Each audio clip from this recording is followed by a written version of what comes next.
जन्मं पुनरपि मरणं पुनरपि जननी जठरे शयनं पुनरपि जन्मं पुनरपि मरणं पुनरपि जननी जठरे शयनं पुनरपि जन्मं पुनरपि मरणं पुनरपि जननी जठरे शयनं पुनरपि जन्मं पुनरपि मरणं पुनरपि जननी जठरे शयनं पुनरपि जननी जठरे शयनं पुनरपि जननी जठरे शयनं भज गोविन्दं भज गोविन्दं गोविन्दं भज भज गोविन्दं भज गोविन्दं गोविन्दं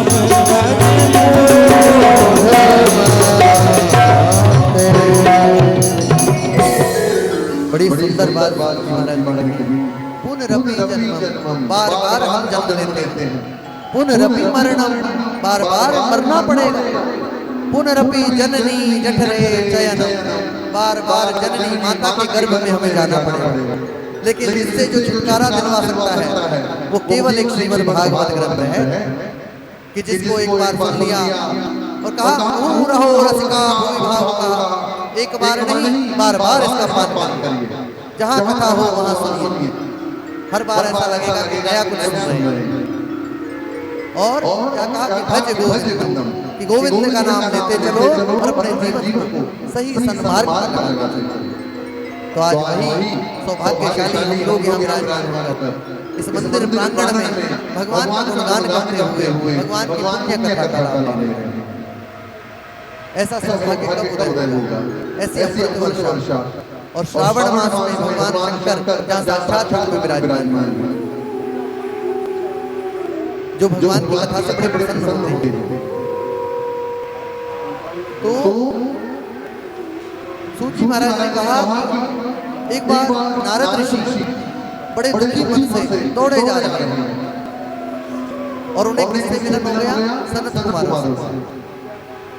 सनत कुमार ब्रह्मा जी के पुत्र हैं सनक सनंदन सनातन सनत कुमार चारों भाई हैं जिनकी आयु कभी बढ़ती नहीं है भजन करना प्रताप है। वो हमेशा ऐसा लगते हैं कि जैसे 5 वर्ष की आयु 15 वर्ष की आयु युवा ही है कभी बूढ़े ही नहीं होते। जब उन्होंने नारद जी को देखा कि बड़े दुखी मन से नारद जी तो हमेशा प्रसन्न रहने वाले ये इतने दुखी क्यों तो उनसे प्रश्न किया कि कथम ब्रह्मण दीन मुखो कुतश्चिंता तुरो भवान् त्वरितं गम्यते कुत्र कुतश्चागमनं तव। नारद जी अरे नारद जी आप अपने दुखी मन से कहाँ दौड़े चले जा रहे हैं। नारद जी ने सनत कुमार के चरणों में प्रणाम किया कि महाराज मैं धन्य हो गया मुझे आपका दर्शन प्राप्त हो गया संतों का दर्शन प्राप्त हो गया आप तो साक्षात प्रभु भगवान के अवतार हैं मेरा अवश्य ही उद्धार हो जाएगा। नारद जी आप बात तो बताइए क्या बात है। तो नारद जी कहते हैं कि महाराज मुझे कोई शांति नहीं मिल रही मेरे मन में अचानक अशांति आ गई कि मैं कहाँ नहीं गया।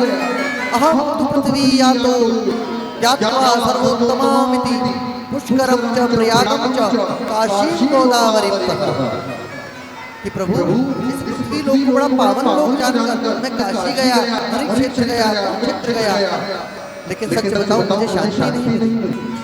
यहाँ तक कि मैं गृहस्थ आश्रम में भी गया वहाँ मैंने देखा कि तरुणी प्रभुताये शाल को बुद्धिदायक कन्या विक्रयिणो लोभा दंपतिनां च कल्कनम्। मैं गृहस्थ में गया तो मैंने देखा कि वहाँ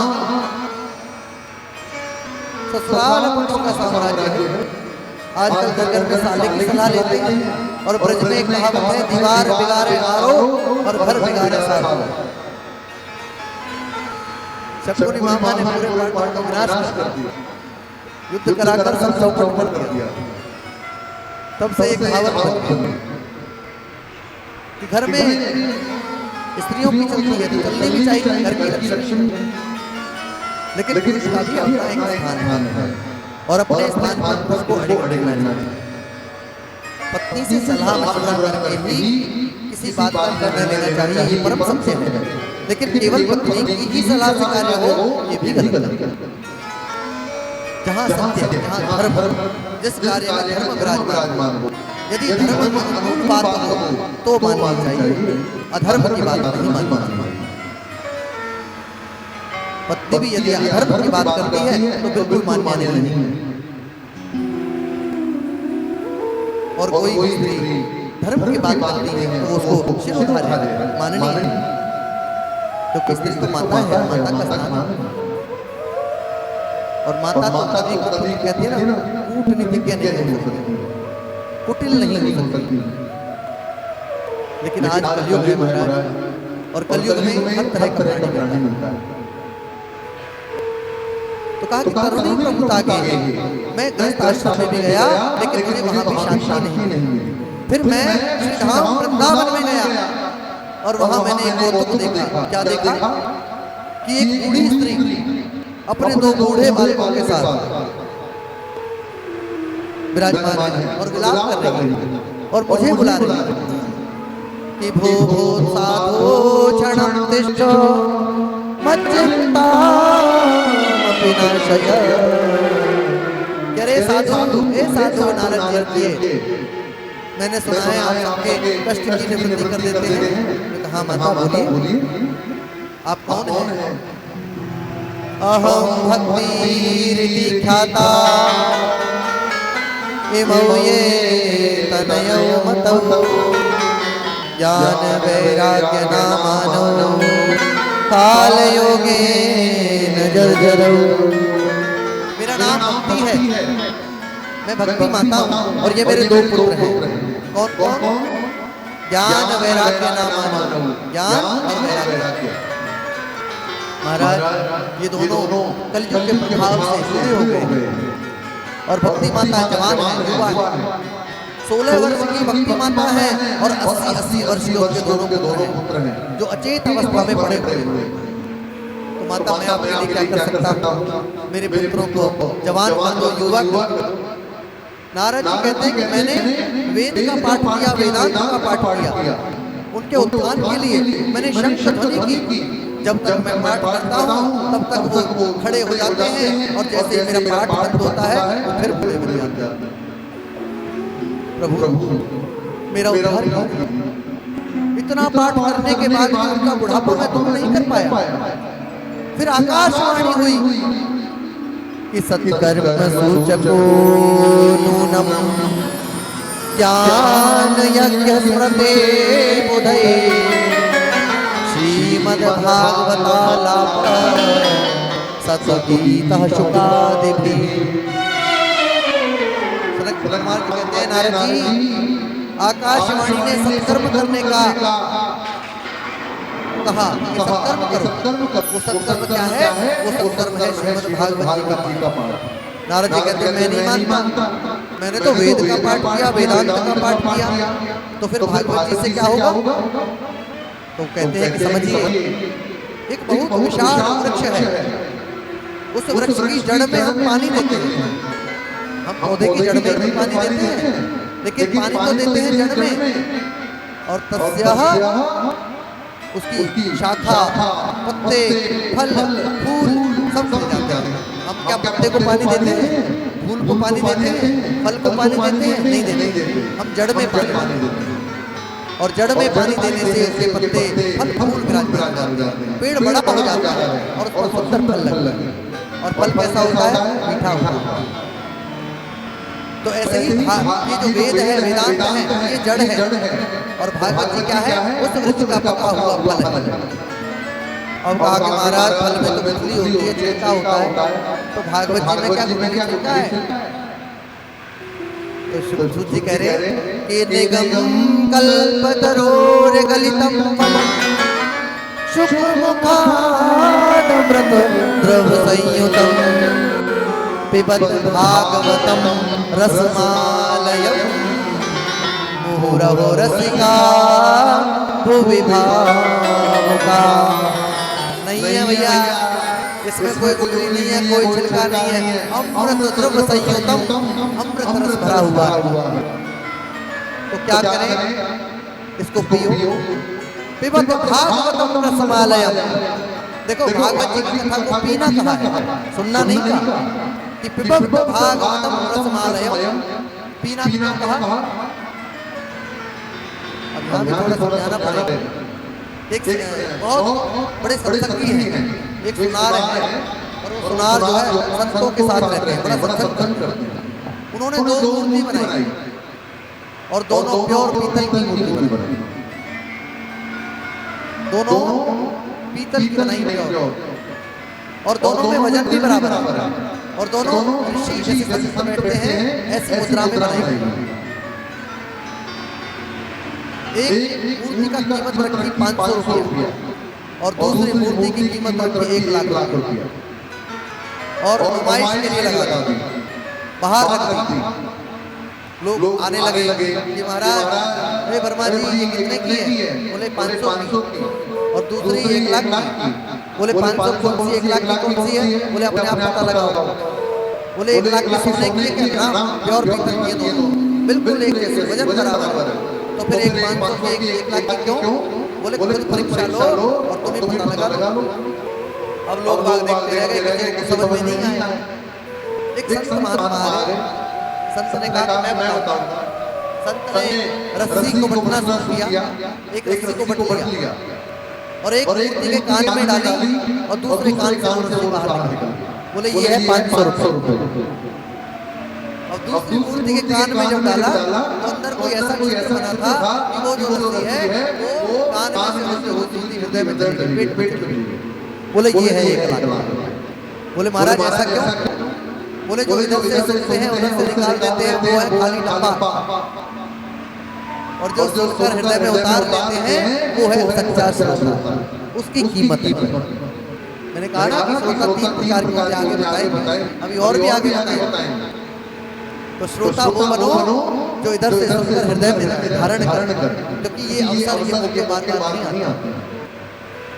आज भागवत कथा हो रही है, ना जाने कब हो, कितने समय बाद सुनने को मिले। हमारे मंदिर में हो रही, अपने गांव में हो रही।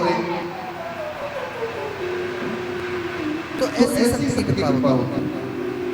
उन्होंने कहा कि अमृत द्रव संयुतम, इसमें अमृत है, इसमें कोई भी चीज छोड़ने की है ही नहीं। अमृत द्रव संयुतम, इसलिए इसको पीना कहा गया। पिबत भागवतम रसमालयम, सुनेंगे तो निकल जाएगा और पिएंगे तो अंदर चला जाएगा। प्रेम से दोनों हाथ उठाकर बोलिए राधे राधे राधे राधे राधे राधे।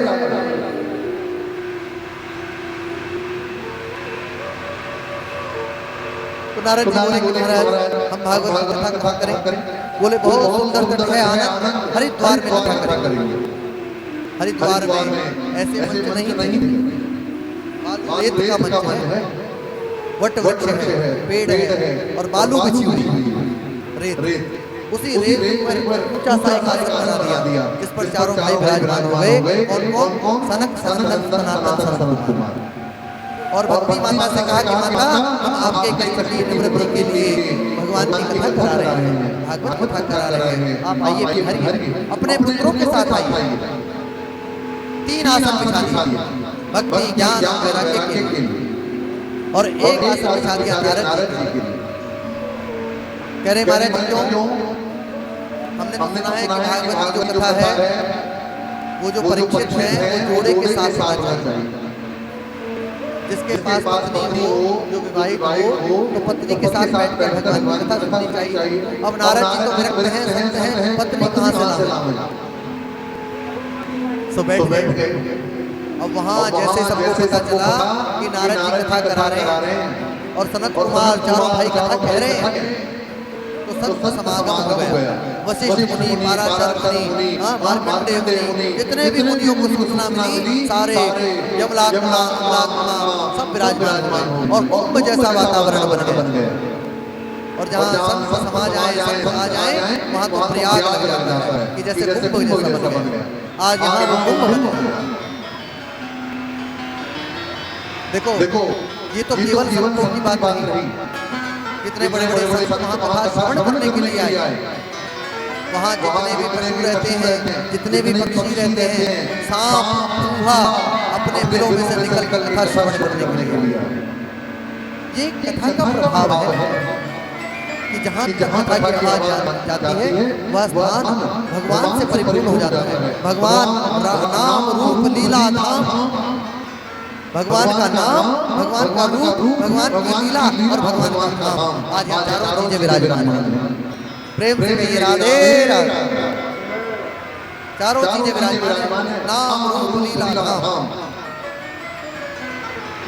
तो वहां सब आ गए, कुंभ जैसा वातावरण बन गया। नारद जी विराजमान हो गए, हाथ जोड़ कर बैठ गए। प्रभु कथा सुनाई, सनत कुमारों ने कथा करना प्रारंभ कर दिया। कथा सुनाने लगे और बड़े प्रेम की अपनी वर्षा वहां हो रही है। नारद जी ने कहा, मैं एक बात पूछना चाहता हूँ कि क्या जब कोई व्यक्ति भगवत की कथा सुनता है और मुक्ति प्राप्त करता है, इसमें कोई संदेह नहीं, वो तो भगवान का भक्त है, मुक्ति पानी कोई बड़ी बात नहीं है। मैं तो ये जानना चाहता हूँ कि जिस व्यक्ति ने जीवन भर पाप कर्म किया हो, यदि वो भागवत की कथा सुने तो क्या वो हो जाए? सनत कुमार मुस्कुराए और बोले कि नारद जी सुनिए कि ये मानवा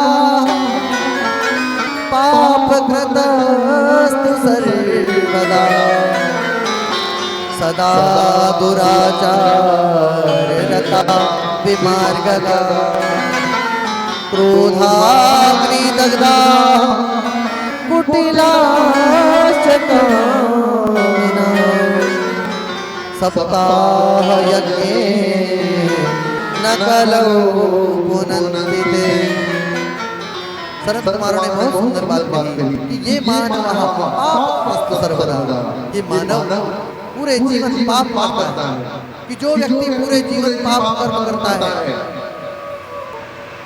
और कुमार्ग के रास्ते पर चलता है, क्रोध की अग्नि में जलता रहता है, जीवन भर जिसने पाप कर्म किया हो, क्रोध की अग्नि में जला हो, अधर्म का आचरण किया हो और वो पाप करते करते मर गया और मरकर जो प्रेत बन गया, उसके नाम से भी यदि भागवत की करा दी जाए तो वह भी मुक्त हो जाता है। अब तो नारद जी हंसने लगे, बोले महाराज क्यों मजाक करते हो? जिसने पूरे जीवन में पाप कर्म किया, पाप करते करते मर गया और मरकर प्रेत बन गया, उसके नाम से कथा कराए और हो जाए, हमारी समझ नहीं। सनत कुमार कहते हैं कि नहीं समझ में आता है कि कलयुग में लोगों को समझाने के लिए ही कथा है कि किसने क्या किया वो बताना आवश्यक है। इसलिए सूत जी महाराज कहते हैं सुखदेव जी, धन्या भागवती वार्ता प्रेत पीड़ा विनाशिनी सप्ताहोपि तथा धन्या कृष्ण लोक फल प्रदा। ये कथा धन्य है, ये भागवत धन्य है जो प्रेत पीड़ा को हरने वाली है। ये सप्ताह प्रवचन धन्य है जो हमारे मन का अंधकार दूर करने के लिए किया जाता है। कि बुध बुधाय वतोयेषु मशकाय वजन्तुषु जायन्ते मरणायैव कथा श्रवण वर्जिता। देखिए दो चीजें बताई कि बुध बुधाय वतोयेषु, पानी में जो बुलबुला होता है उसको बोलते हैं बुध बुधा। मशका, मशका बोलते हैं मच्छर, मक्खी, मच्छर।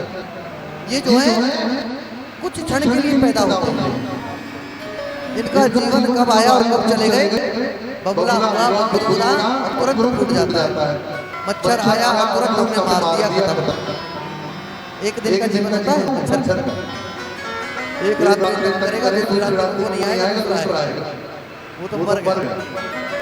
तो इनकी जैसा जीवन हमें नहीं जीना, हमें मनुष्य जीवन प्राप्त हुआ कि दुर्लभो मानुषो देवो देहिनाम क्षण भंगुर तत्रापि दुर्लभम मन्ये वैकुंठ प्रियदर्शन। एक तो ये मनुष्य शरीर दुर्लभ है, 84 लाख योनि भ्रमण करके हमने मनुष्य शरीर पाया, और इस मनुष्य शरीर में भी यदि हम पाप कर्म करते रहे, इसी में लगे रहे भेड़ में, तो जीवन व्यर्थ हो जाएगा। हाँ, अपने गृहस्थ आश्रम के साथ साथ भगवान का नाम लेते रहे, कुछ दान पुण्य करते रहे, कथा श्रवण करते रहे, तो ये जीवन धन्य हो जाएगा। और गुरु यदि जीवन में धारण कर लिया तो वैसे भी हमारा जीवन धन्य है,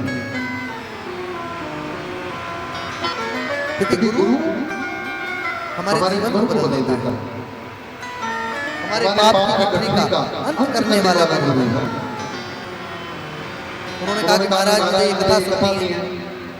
नारद जी बोले कि मुझे कथा श्रवण करनी है कि किस प्रकार प्रेत मुक्ति प्राप्त हुई। तो कुमार कहते हैं तुम तुंगभद्रा तटे पूर्वम भूतपर्वतनोत्तमं यत्र वर्णा स्वधर्मेण जयतं कर्म तत्परा। तुंगभद्रा नदी के तट पर एक सुंदर नगर है जिसका नाम है उत्तम नगर। उस उत्तम नगर में एक ब्राह्मण परिवार भी रहता है। वैसे संभ्रांत लोग रहते हैं, एक ब्राह्मण परिवार रहता है जिस ब्राह्मण का नाम है आत्मदेव। आत्मदेव कौन है? आत्मा में जिसने देवत्व का दर्शन कर लिया वह आत्मा। वह ब्राह्मण बड़े विद्वान है, कर्म कांड प्रवीण है, कम बोलते हैं, बहुत अच्छा स्वभाव है, धन की कमी नहीं है, धन बहुत। लेकिन जैसे वो ब्राह्मण हैं, उनके विपरीत उनकी पत्नी है, नाम भी बड़ा विचित्र सा है। उनका नाम है धुंधली देवी। क्या नाम है? धुंधली देवी। यथा नाम तथा गुण, जैसा उनका नाम है वैसा ही गुण है। जहाँ वो विद्वान ब्राह्मण है, वहीं उनकी पत्नी जो है वो विवेकहीन है, बुद्धि नहीं, कभी पड़ोस पड़ोसियों से झगड़ लेती है, बड़ा तीखा बोलती है तो समझो मिर्च लगती है, जैसी कड़वा बोलती है। और पति जब घर पे आते हैं तो ऐसी सीधी सांस में बन जाती है कि जैसे अनसुईया के लाने का नंबर।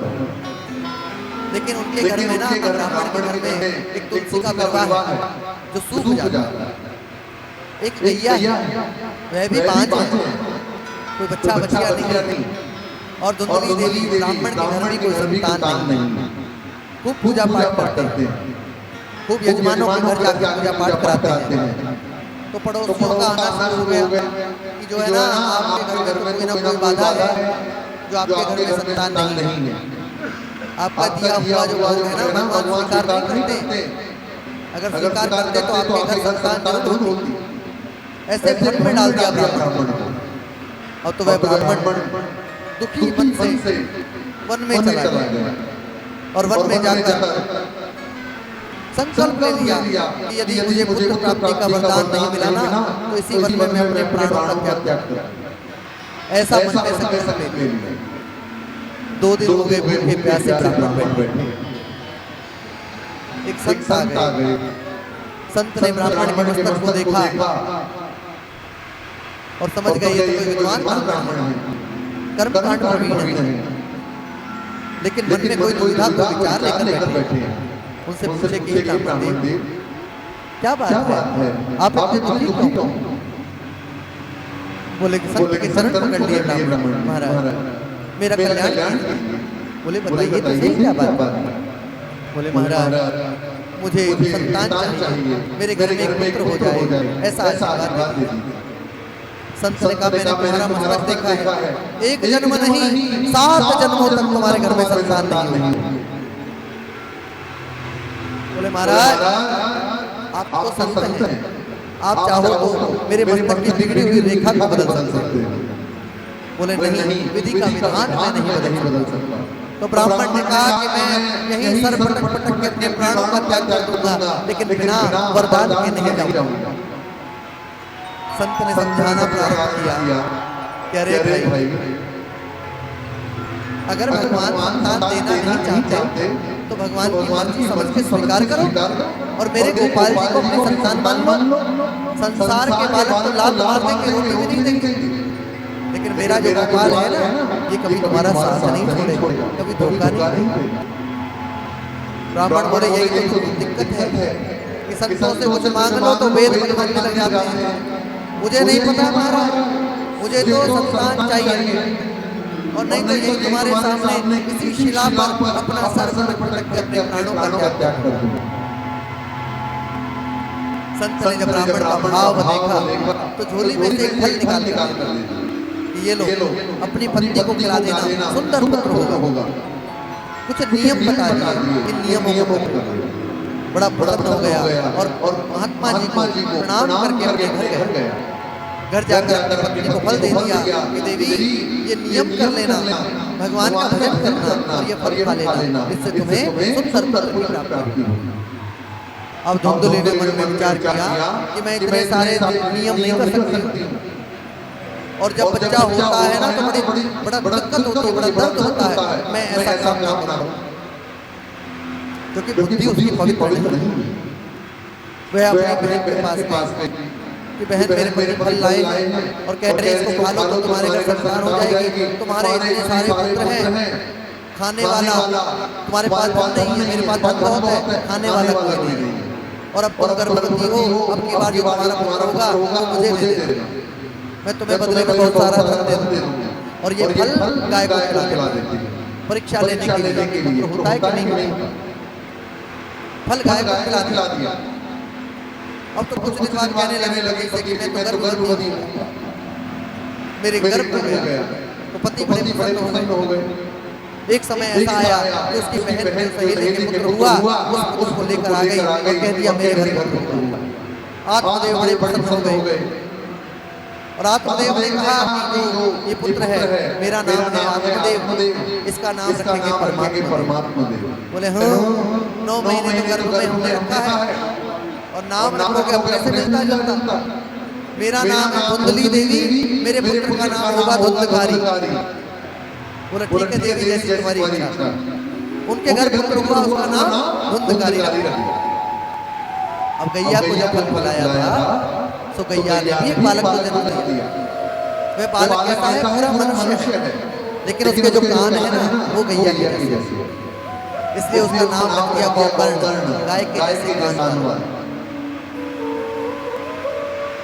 गोकर्ण पंडित ज्ञानी धुंधकारी महा कियत काले न तौ जातो।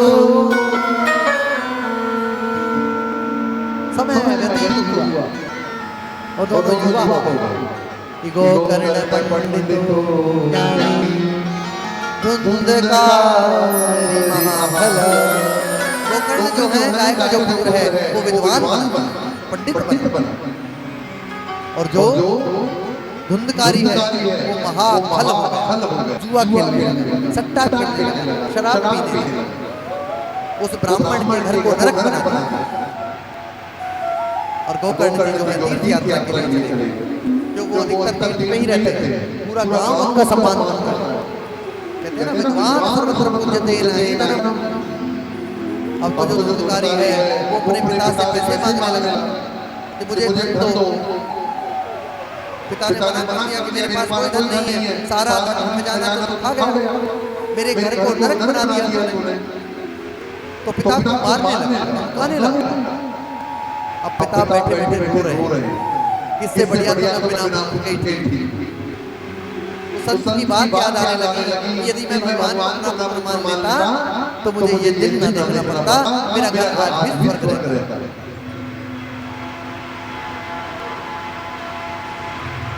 ऐसा मन में विचार, बड़े दुखी हुए। एक दिन जब गोकर्ण रात्रि में लौटे, गोकर्ण जी अपने पिता को पिता मानते हैं, रात्रि में उनके साथ बैठे कि पिताश्री आजकल आप बड़े दुखी रहते हैं, क्या बात है?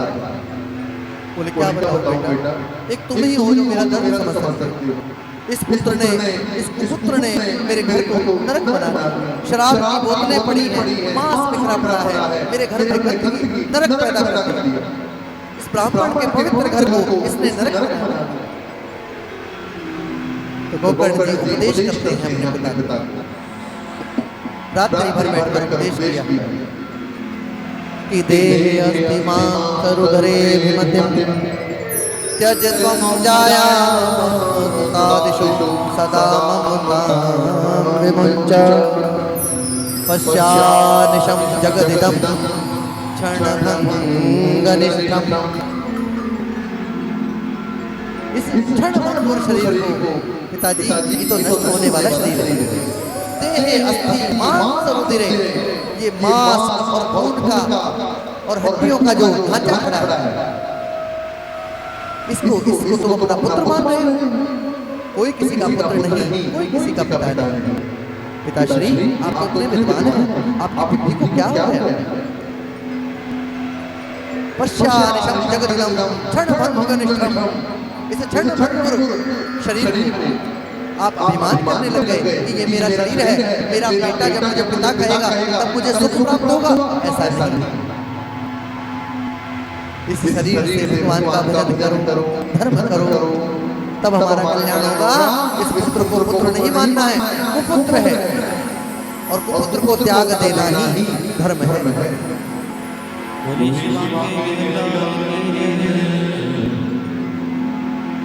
ओ मूरख बंदे,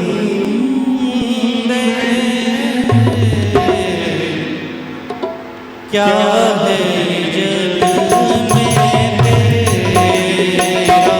ओ मूरख बंदे, क्या है जग में तेरा? ओ मूरख बंदे, क्या है जग में तेरा? ओ मूरख बंदे,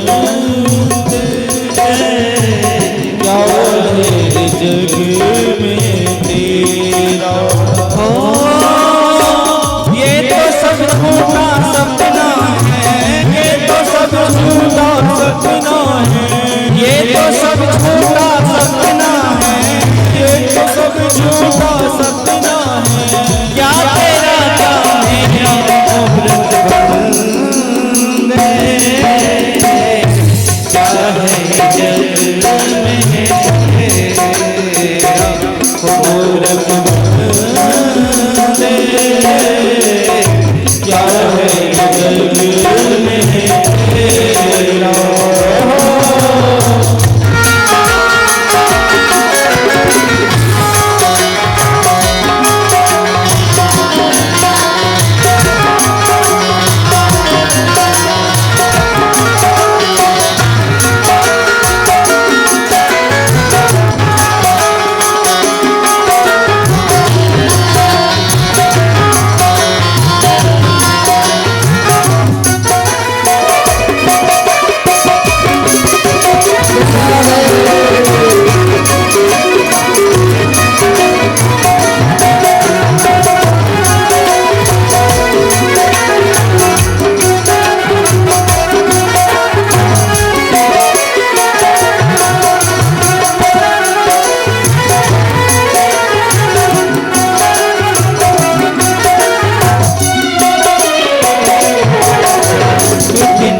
छीन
अपना इतराता है। पत्नी और बच्चों के बीच तो भूला नहीं समाता है। पत्नी और बच्चों के बीच में तो भूला नहीं समाता है। चार दिनों की चांदनी है, चार दिनों की चांदनी फिर आएगा मेरा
बोले शिवा के बिहारी लाल की जय। राधा रानी सरकार की जय। श्रीमद् भागवत महापुराण की जय। परम ब्रह्म श्री महाराज की जय। ऐसा सुंदर उपदेश गोकर्ण जी ने अपने पिता से किया कि पिताजी इस शरीर को मैं और मेरा मानना छोड़ दो। कौन किसका पुत्र, कौन किसका पिता। आए थे हरि भजन को ओटन लगे कपास।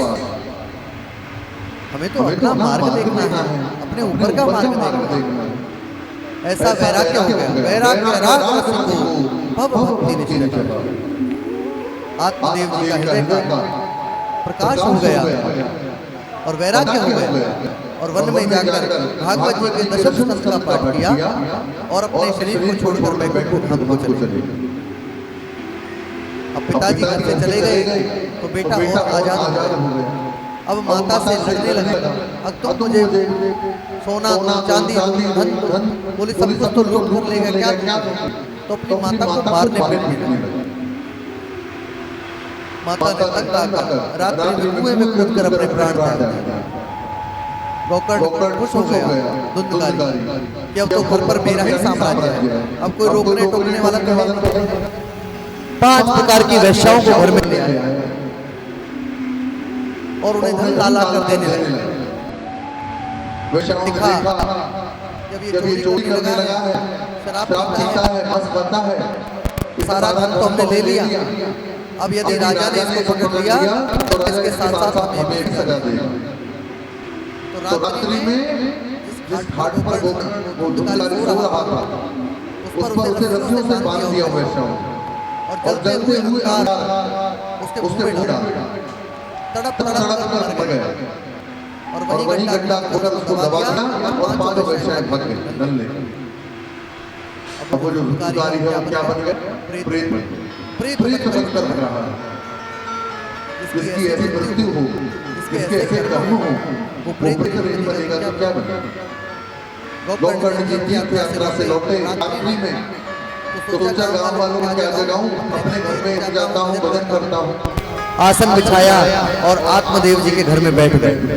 लोटा जल का भर लिया, भजन करने के लिए जैसे बैठे रात्रि को कि या निशा सर्वभूतानां तस्याम जागृति संयमी।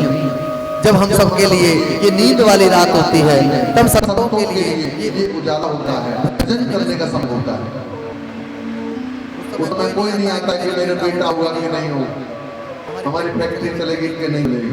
उस समय संतला होता है, रात्रि का समय। लेकिन जैसे ही वो बैठे गोकर्ण जी, अभी घर में तरह तरह की आवाज हो, कभी आग जल जाए, कभी आंधी आए, कभी सांड अंदर आ जाए। गोकर्ण जी घबरा गए, लोटे में से जल लिया और जल हाथ लेकर बोले कि कौन हो भैया, क्यों हमें डराते हो, कौन हो? तो एक छाया हाथ जोड़कर खड़ी हो गई और क्या बोली कि अहम त्वदीय भ्रातास्मि धुंधकारिति नामतः स्वकीयनैव दोषेण ब्रह्मत्वं नाशितं मया। कि मैं तुम्हारा भाई हूँ धुंधकारी, मैं प्रेत बनकर भटक रहा हूँ, मेरी मुक्ति का साधन करो। गोकर्ण जी बोले राम राम राम, भले आदमी तुम प्रेत बन गए। मैंने तो जब तुम्हारा समाचार मिला कि तुम्हें वैश्याओं ने मार दिया तो मैंने गया जी में तुम्हारे नाम से पिंडदान कर दिया था। बोला कि एक पिंड नहीं 100 पिंड करोगे ना जब भी मेरी मुक्ति नहीं होगी। मैंने इतने पाप किए हैं, मेरी मुक्ति का उपाय करो। गोकर्ण जी बोले अच्छा सुबह तक का समय दो, मैं तुम्हारी मुक्ति का उपाय करूंगा।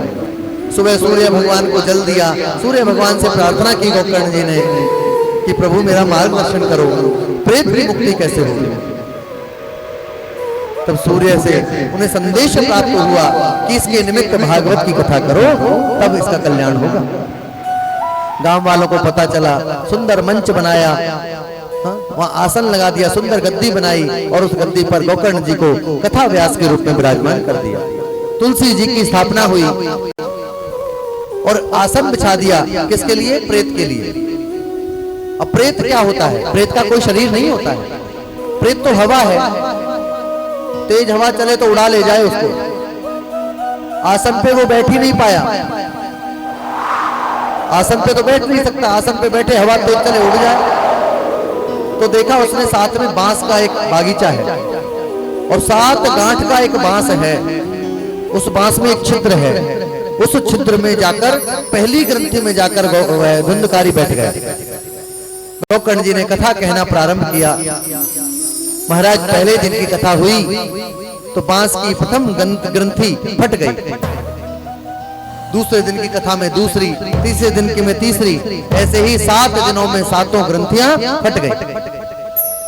और धुंधकारी जो है वो देव स्वरूप होकर पीला पीतांबर, पीला मुकुट, सुंदर वस्त्र आभूषण से अलंकृत होकर देवता स्वरूप होकर हाथ जोड़कर खड़ा हो गया। गोकर्ण जी बोले कौन हो भैया, यहाँ कैसे आए, कौन हो? तो कह रहे हैं कि मैं वही गोकर्ण, मैं वही धुंधकारी हूँ जो प्रेत बन गया था। आपने मेरे लिए भागवत की, अब मैं जो है देव स्वरूप बन गया, भगवान का पार्षद बन गया। इतनी देर में देखा कि एक विमान आया है, उस विमान में भगवान के पार्षद आए हैं और धुंधकारी को ले जाने लगे। गोकर्ण जी ने कहा रुको, ठहरो भैया ठहरो, कौन हो? बोले हम भगवान के पार्षद हैं, धुंधकारी के निमित्त तुमने जो कथा की है उस कथा का फल इसको मिल गया और ये जो है देव बन गया, पार्षद बन गया, अब भगवान के पास ले जाते हैं। गोकर्ण बोले रुको, तुम नहीं ले जा सकते इसको। बोले क्यों? तो गोकर्ण जी बोले कि अत्रैव बहवः सन्ति श्वेतारो मम निर्मला आनि तानि विमानानि न तेषां युगपत्कृतः। बोले कि एक ने भागवत नहीं सुनी है, मेरे इतने सारे श्रोता हैं और सबने भागवत सुनी है, तो मुक्ति तो सबकी होनी चाहिए, सबके लिए विमान लेकर आओ। बोले नहीं नहीं नहीं भैया, हम नहीं ला सकते, हमें तो भगवान ने धुंधकारी को लेने भेजा है, हमें नहीं पता। तो क्या कहते हैं गोकर्ण जी? बोले कि श्रवणम समभागेन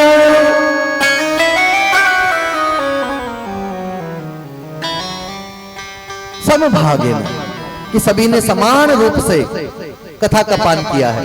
श्रवणम समभागेन फल भेदः कुतो जातः प्रब्रुवन्तु हरिप्रिया। अरे हरि के पार्षदों, हरि के प्रियो, सबने समान रूप से कथा सुनी है, सबके लिए विमान लाओ, तब हम इसको जाने देंगे, नहीं अकेला नहीं जाएगा। बोले कि महाराज क्या बताएं, सुनने से भेद होता है। कैसे? कि श्रोता 3 प्रकार के होते हैं। अब सुन लो श्रोता कैसे होते हैं। कि एक होता है श्रोता जो बड़े प्रेम से कथा सुनने के लिए आता है और कथा में एक एक कही बात को अपने हृदय में धारण करता है और अपने जीवन में बदलाव लाता है, वो है सच्चा श्रोता। और दूसरा है सरोता। सरोता कौन होता है? जो कमियां ढूंढता है कि गाने बजाने वाला बढ़िया नहीं है, नचा तो रहा नहीं, बढ़िया तो गीत नहीं गा रहे हैं, जगह अच्छी नहीं है, हवा नहीं लग रही है, गर्मी हो रही है, दरी नहीं, गद्दा नहीं है। तो भगवान की कथा में जो कमी निकालता है वो होता है सरोता। और तीसरा होता है सोता, जो घर में बालक सोन ना दे, कथा में आकर सो जाए।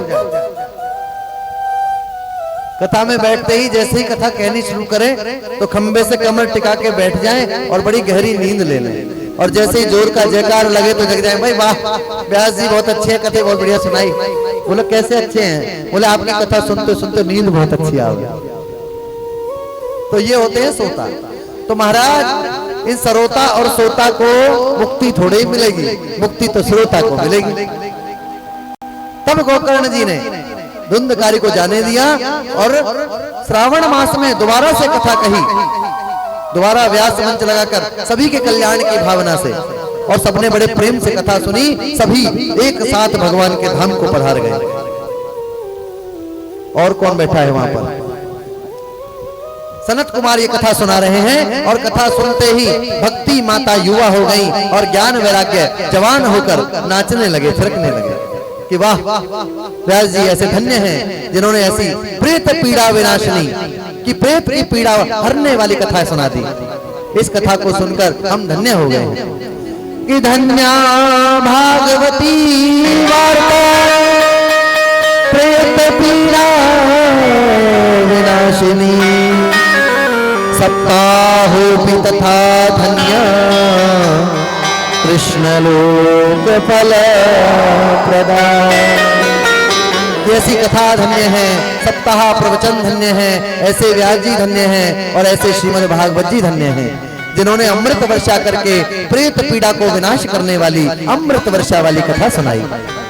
भक्ति माता के कष्ट की निवृत्ति हो गई और भक्ति माता ने पूछा कि प्रभु मुझे आज्ञा दीजिए, मैं कहाँ रहूं। सनत कुमार बोले, देवी भक्ति माता तुम भक्तों के हृदय में विराजमान हो जाओ, अपने ज्ञान वैराग्य पुत्रों सहित जाकर भक्तों के हृदय में विराजमान हो जाओ। प्रहलाद स्थलधारी गतितया चोद्धव कांसधारी वीणाधारी सुर ऋषि स्वर कुशलतया राग करता जुनो इंद्रो वादन मृदंग जय शुक्रा कातने ते कुमारा यत्राग्र भाववक्ता सरसर चनया व्यास पुत्रो बभूव।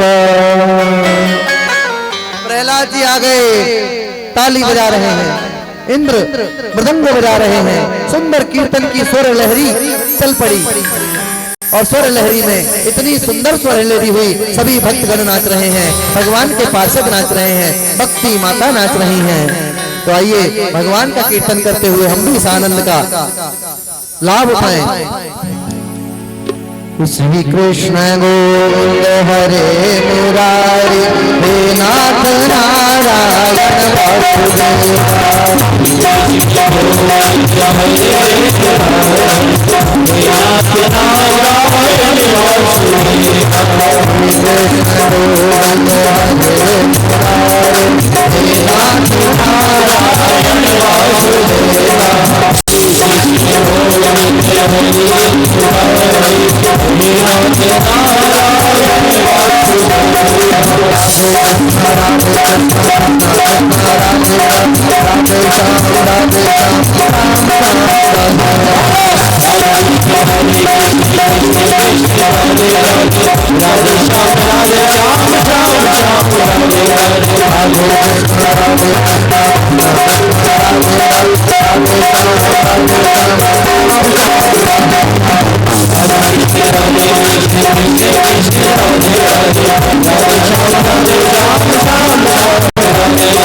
श्रीमद् भागवत महापुराण की जय जय श्री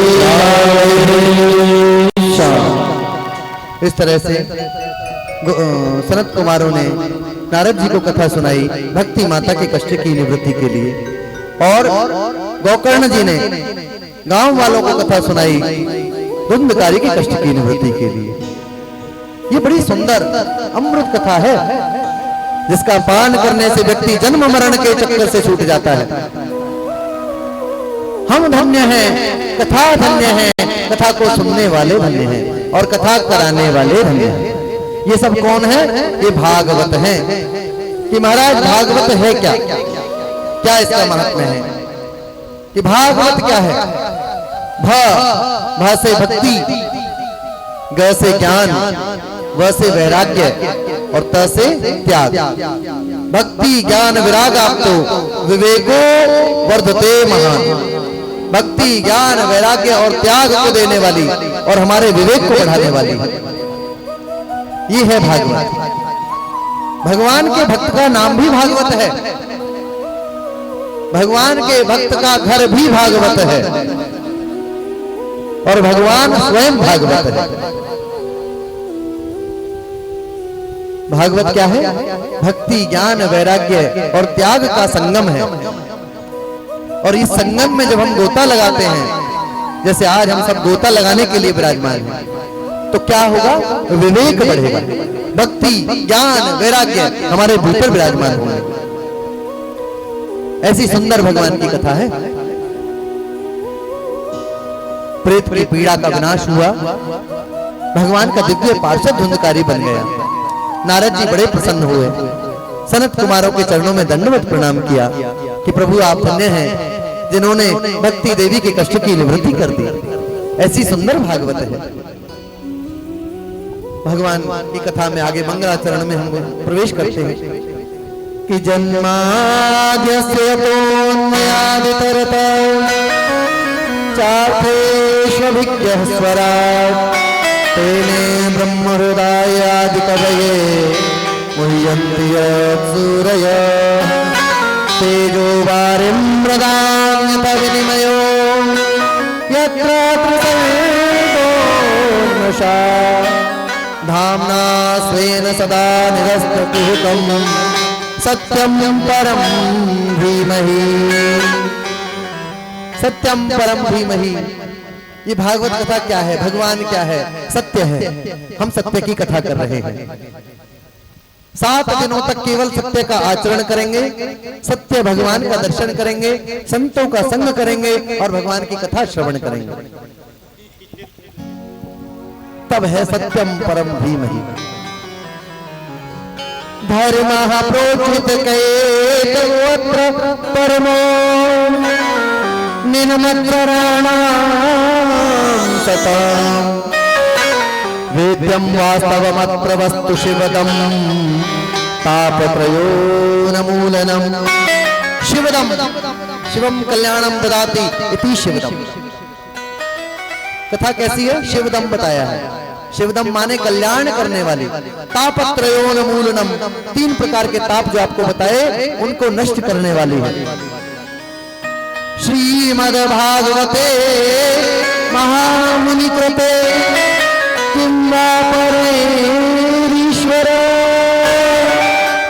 सद्यो रद्यवरुध्यते यत्र कृतभिः शुश्रूषुभिस्तत्क्षणा। एक क्षण में जो हमारे कष्ट की निवृत्ति कर दे वो श्रीमद् भागवत है। लेकिन उसके लिए हमें निर्मल बनना पड़ेगा, भागवत जी को समर्पित होना पड़ेगा। सूत जी महाराज ने बड़ा सुंदर उपदेश किया, सत्संग का महत्व बताया कि सत्संग का क्या महत्व है। कि सत्संग संतों का संग, सत्य का संग करने वाले को सत्संग कहते हैं। मन में सुंदर विचारों का आना, संतों का दर्शन करना, भगवान की वार्ता करने का नाम सत्संग है। सत्संग से जीवन परिवर्तित हो जाता है, ये सत्य है।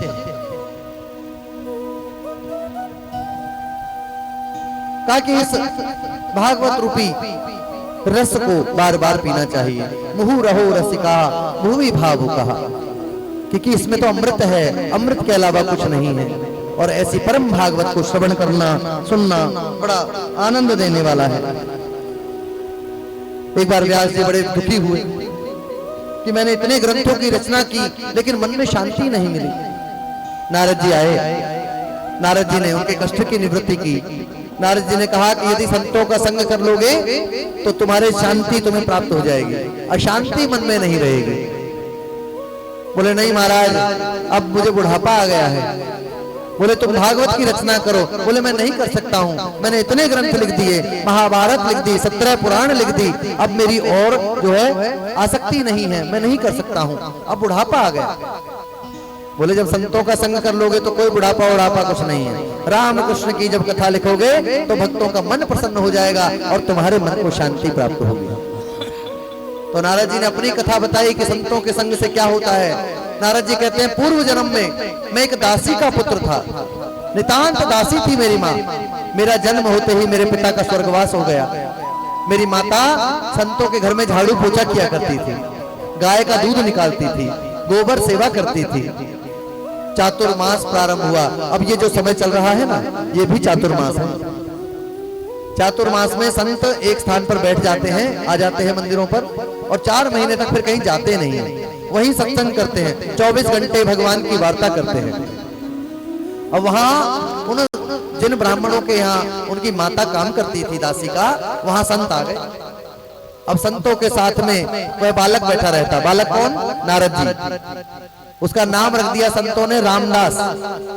बोले बेटा रामदास, वो बड़ी सेवा करता था, जल लाओ, चरण दबाओ, हमारे पास बैठो, कथा सुनो। कथा सुनते सुनते वह रामदास बालक भगवान का परम भक्त बन गया और कथा के अलावा उसे कुछ अच्छा नहीं लगता था। जब 4 महीने पूरे हो गए, संत जाने लगे, तो वह रामदास रोने लगा कि मैं तो संतों के साथ जाऊंगा। उनकी माँ ने कहा कि बेटा तू तो मेरा एक ही बेटा है, तेरे पिता भी नहीं है, तेरे सहारे मेरा जीवन चलता है, तू नहीं जा सकता। संतों ने समझा दिया, बेटा मात्र देवो भव, पितृ देवो भव, आचार्य देवो भव। तुम्हारी पिता है नहीं, माता तुम्हारी देवी हैं, गुरु हैं, इनकी सेवा करो जब तक ये हैं, जब ये नहीं रहेंगी तो तुम हमारे पास चले आना। नारद जी को दुखी मन से रहना पड़ा। भजन करने बैठते तो माता आवाज लगा देती, बेटा रामदास भोजन कर लो, बेटा रामदास इधर आओ। अब तो वह बड़ा मन में दुखी हो गया कि मेरी माँ मुझे भजन नहीं करने देती। तो भगवान से पता है क्या मांगा उसने कि भगवान मेरी माता की मृत्यु हो जाए और मेरा ये बंधन छूट जाए, मैं भजन करूंगा। हालांकि गलत है ऐसा कहना, लेकिन फिर भी भगवान से इतना जुड़ गया कि उसका मोह नष्ट हो गया कि कोई किसी के माता नहीं, कोई किसी का पिता नहीं, प्रभु से तार जुड़ गया। भगवान ने उसकी सुन ली। एक दिन मैया सुबह सुबह गाय का दूध दोहने गई तो गेहा दुहंती गाम निशिगाम पथा सर्पो दशप्रतः कृपणाम कालचयोदितः। झाड़ियों में से काला नाग निकला और उसकी माता को डस लिया, माता मर गई। नारद जी को समाचार मिला माता मर गई तो रोने लगे। एक आंख से गर्म आंसू आते हैं, एक आंख से ठंडे आंसू आते हैं। कहते हैं महाराज ऐसे कैसे हुआ? एक आंख से गर्म आंसू, एक से ठंडे आंसू, ऐसा कैसे होता है? बोले जब हम खुश होते हैं ना, खुशी के आंसू वो ठंडे आंसू होते हैं, और जब हम दुख में रोते हैं वो गर्म आंसू होते हैं। तो खुशी तो इस बात की थी कि मेरी माँ मर गई, अब मुझे भजन से कोई रोक नहीं सकता है, और दुख इस बात का था कि मेरी माता मुझे बड़ा प्रेम करती थी, वो चली गई। नारद जी ने मन में वैराग्य ले लिया और बद्रीनाथ में चले गए। उन गुफाओं में जाकर भगवान का भजन करने लगे, अखंड भजन किया। भगवान की एक दिव्य छवि उनके हृदय में विराजमान हुई, प्रकाश फैल गया। नारद जी ने भगवान का थोड़ा सा दर्शन किया और इतनी देर में ही वो छवि लुप्त हो गई, खो गई। अब तो नारद जी बड़े दुखी हुए, प्रार्थना करने लगे कि प्रभु मुझे पूर्ण रूप से दर्शन दीजिए, मैं तो आपका भक्त हूँ। तब आकाशवाणी हुई कि नारद जी अब पृथ्वी का प्रलय का समय आ गया है, प्रलय होने वाली है, तुम्हारा शरीर भी खत्म हो जाएगा और अगले जन्म में तुम मेरे प्रिय बनोगे। मेरा सारी पृथ्वी का प्रलय हो गया, सारी भूमि जल में डूब गई, मेरा भी अंत हो गया। और आज मैं वही दासी पुत्र रामदास नारद जी के रूप में भगवान ब्रह्मा जी का पुत्र और विष्णु भगवान का प्रिय स्वर ब्रह्मा विभूषिताम हाथ में वीणा वादन करते हुए भगवान का नाम स्मरण करता हूं और बड़े आनंद में रहता हूं। तो जब संतों का संग मेरे जीवन को बदल सकता है तो और किसी के जीवन को क्यों नहीं बदल सकता। संतन के संग लाग रे तेरी अच्छी बनेगी, संतन के संग लाग रे तेरी अच्छी बनेगी,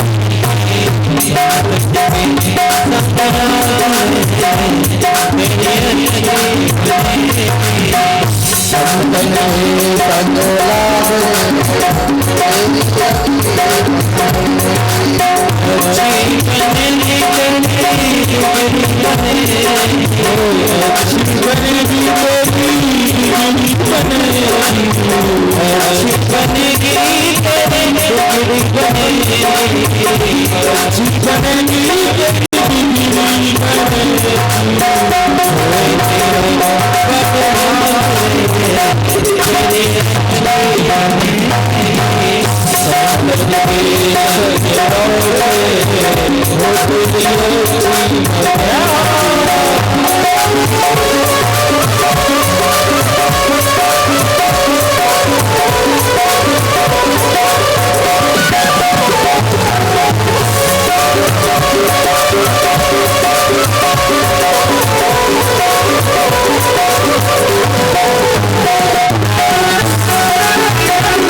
संतन के संग लाग रे तेरी अच्छी बनेगी, काय की बनी है कि ना बनी।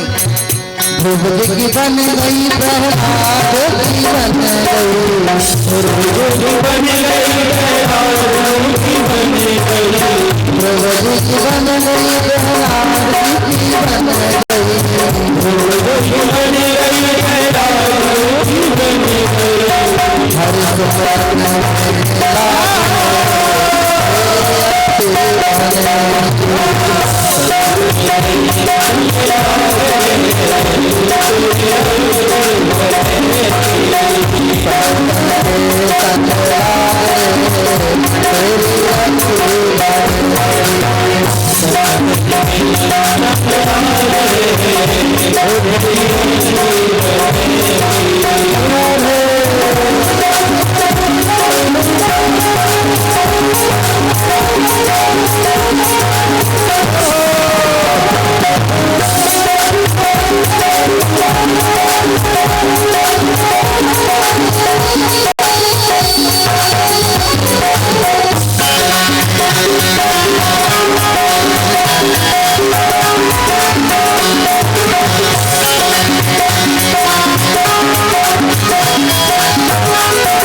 कागा से कोई हंस बनावे, समझ में नहीं आया कैसे। कागा कौन होता है? कागा होता है कौवा, है ना। तो एक हंस है, हंस, और वो हंस कौओं की मंडली के बीच में आ गया और अपनी तरफ देखने लगा कि हम तो सफेद हैं, ये काले हैं, ये हमारी जाति वाले नहीं हैं। तो कौओं ने क्या किया, उस हंस को कीचड़ में गिरा दिया। अब कीचड़ में से जब निकला तो काला हो गया। कैसा हो गया? काला। बोला आप कौन है? बोले तुम भी काले हम भी काले, अब साथ में रहेंगे। तो वो हंस जो है कौओं के साथ रहने लग गया, उन्हीं के साथ खाए, उन्हीं के साथ पिए, कौओं की तरह बोले और कौओं की तरह उड़े। मतलब हंस जो है अपने आप को भूल गया और कौआ बन गया। अब राजहंस, स्वर्ग से कोई राजहंस आया, उसे देखकर कौवे भागने लगे। वो हंस जो था पहले जो कीचड़ में वो काला हो गया था, वो भी भागने लगा। बोले तू कहाँ जाता है? बोले मेरी बिरादरी वाले जाते हैं तो मैं क्या यहाँ करूँगा? बोले तू उनकी बिरादरी का नहीं है, तू हंस है। बोले नहीं नहीं, देखो मैं भी काला वो भी काले, मेरी बिरादरी वाले हैं, मैं उन्हीं के साथ जाऊँगा। उस राजहंस ने उसे जबरदस्ती पकड़ा और गंगा जी में धो धो के मांझ दिया। अब मांझ दिया तो उसके सारा कीचड़ धुल गया और कैसा हो गया? वो सफेद हो गया। बोले अब बताओ कौन हो? बोले तुम भी सफेद हम भी सफेद, हम तो तुम्हारी जाति वाले हैं। तो ये राजहंस का जो कौवा है ना, ये हंस है, ये संत है, संत। और ये जो कौवा कीचड़ में गिर गया था हंस, वो हम हैं कि हम बुरी संगत में गिरकर काले हो गए। और संत जो है अपने सत्संग से मांझ मांझ कर हमें जो है साफ कर रहा है कि कागा से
हमारे जीवन की मैंने बताया 3 प्रकार के पाप हैं, ताप हैं, आदि दैहिक, आदि भौतिक, आध्यात्मिक। इसी प्रकार से 3 आशाएं हैं कि सुत माने हमें संतान की आशा होती है, वित्त माने संपत्ति की आशा होती है, और नारी को चाहिए नर, नर को चाहिए नारी, ये हमारी आशाएं होती हैं। ये सुत वित्त नारी की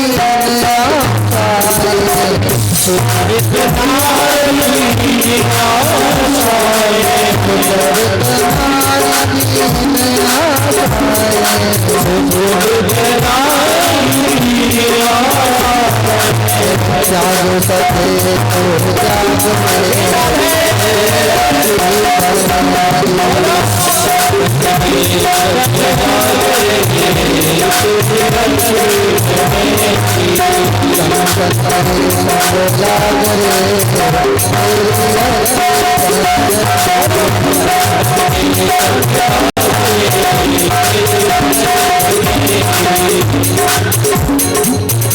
तो कहत कबीर राम सुमिरन कहत कबीर राम सुमिरन राम सुमिरन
संतन के संग जागरे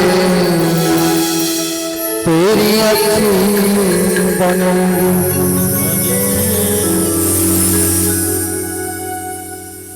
संत का संग कर लो तो जीवन सफल हो जाता है। नारद जी का संग करने से व्यास जी महाराज के कान में नारद जी ने चतुश्लोकी भागवत जी दान कर दिया।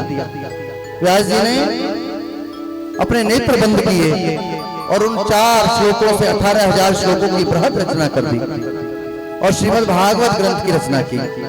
एक वेद के उन्होंने 4 वेद किए, यजुर्वेद, सामवेद, अथर्ववेद, ऋग्वेद, 17 पुराणों की रचना की और पंचम वेद के रूप में श्रीमद् भागवत जी की रचना हो गई। बोलिए श्रीमद् भागवत महापुराण की जय।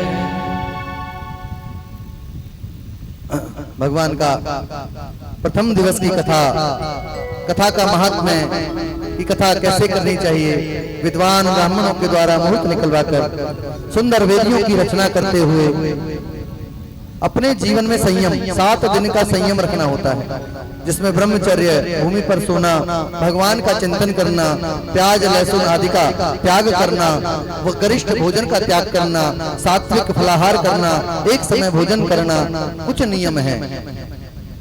इन नियमों के हिसाब से श्रीमद् भागवत की कथा सुनने के अधिकारी होते हैं। फिर कहा कि जैसे जो कोई अपने शरीर को स्वस्थ रख सके, कथा में बैठने में जिसको परेशानी ना हो, वैसे अपने जीवन का निर्वाह करे तो भी कोई दिक्कत नहीं।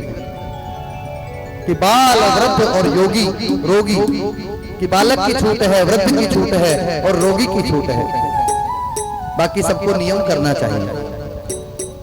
भागवत जी की परिक्रमा, भागवत जी का दर्शन, पूजन, स्थापन, संगीतज्ञों का, राज जी का, आचार्यों का, सभी का सत्कार करते हुए मन को निर्मल बनाकर भगवान की सुंदर कथा का पान करना चाहिए। आज की कथा का हम यही महात्म्य सुनाकर आज विश्राम करेंगे। कल की कथा का समय 12 बजे से ही रहेगा और आप सभी 12 बजे यहाँ विराजमान हो जाएं, 11:30 बजे ही आप आए ताकि कथा सही समय पर प्रारंभ हो सके। बोलिए श्रीमद् भागवत महापुराण की जय। प्रेम से बोलिए राधे राधे राधे राधे राधे राधे। थोड़ा भजन कीर्तन करते हुए फिर आरती की तरफ चलेंगे। आइए ताली बजाकर भगवान का नाम संकीर्तन। आइए सभी भक्तजन अपने अपने स्थान पे खड़े होकर एक भजन और भजन पे सभी भक्तजन हाजिरी लगाते हुए चले। उसके तत्पश्चात आरती, तो सभी भक्तजन भजन पे हाजिरी लगाते हुए चले।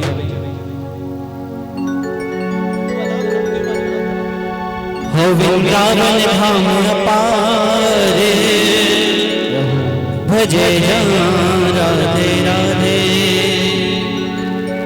आइए सभी भक्तजन राधा नाम संकीर्तन को अपने मुख और वाणी से पवित्र करते चले, और जो जन हाजिरी के इच्छुक हैं वो हाजिरी लगाते हुए चले। वृंदावन धाम अपारे, भजे राधे राधे। वृंदावन धाम अपारे, भजे राधे राधे। राधे मेरी सरकार, जपे राधे राधे। राधे मेरी सरकार, जपे राधे राधे।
जो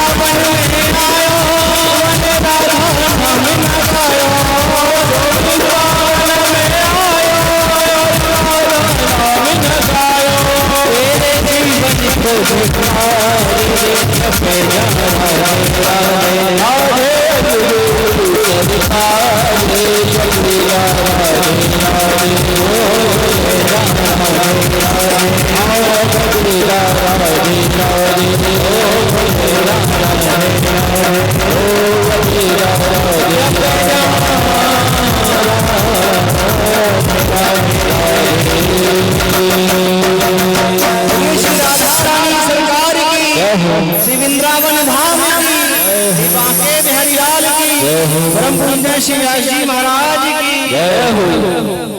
सब लोग भगवान की आरती करें प्रेम से और क्रम बाय क्रम सबको देते रहना आरती, थोड़ा थोड़ा सभी करते रहें। ओम चंद्रमा मनसो जातसो हो सूर्यो अजायत श्रोत्राद्वा विश्व प्राण संघ अजायत। अभी आरती हो रही है महाराज।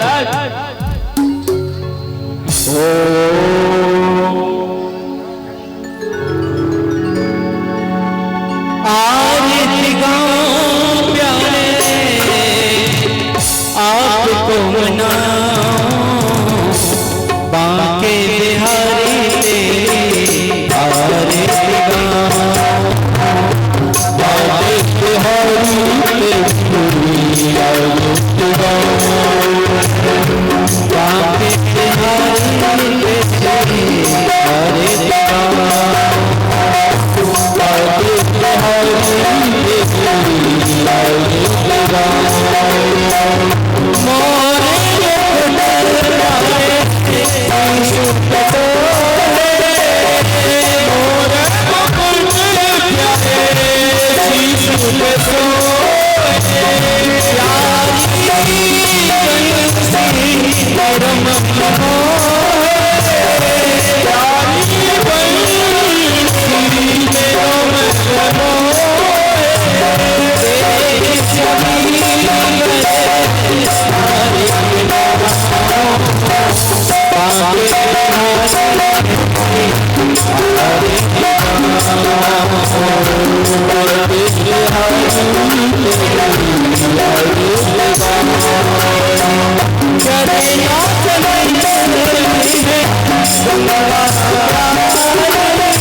बोली श्री बांके बिहारी लाल की, श्री राधा रमन सरकार की, श्रीमद् भागवत महापुराण की, पुण्य श्री व्यास महाराज की। चले नशे पुष्पदेवादि वंदनम आरोग्यवात्मा विवंदनम।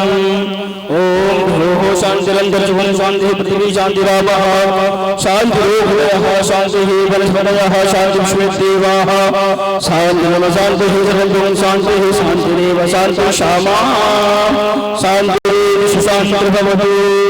मंत्रपुष्पाञ्जलिं हरिः ओं नादमेन तदेवस्तानि निर्माण पितमान्यासन्नः तेहनागं महिमानः सचन्तपूर्वे साध्यः सन्तु देवाः। एकलताय विद्महे वक्रतुण्डाय धीमहि तन्नो दन्तः प्रचोदयात्। हरिः ओं गणाम्बिकायै च विद्महे कर्मसिद्ध्यै च धीमहि तन्नो गौरी प्रचोदयात्। हरिः ओं कात्यायनी च विद्महे कन्याकुमारी च धीमहि तन्नो गौरी प्रचोदयात्। हरिः ओं तद्पुरुषाय विद्महे महादेवाय धीमहि तन्नो रुद्रः प्रचोदयात्। नानासुगन्धपुष्पाणि यथा कालो भवानि च पुष्पाञ्जलि मया दत्तगृहाण परमेश्वर। श्रीमद्भागवत पुराण पुरुषोत्तमाय नमः। मंत्रपुष्पाञ्जलिं समर्पयामि।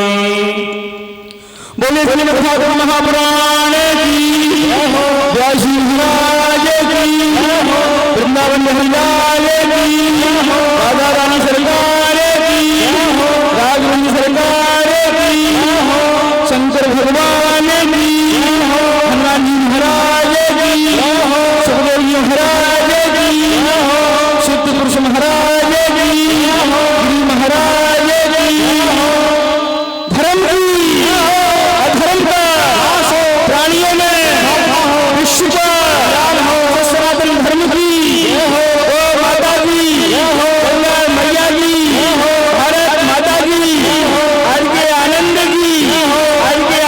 की गुरु गिरि महाराज की जय जय श्री राधे जय जय श्री राधे जय जय श्री राधे।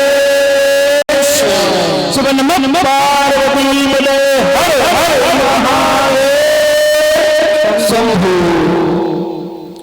सभी माताएं बहनें भगवान का प्रसाद लेकर जाएं, बिना प्रसाद के कभी ना जाए और सभी समय पर उपस्थित हों। कथा 12 बजे से प्रारंभ है। 12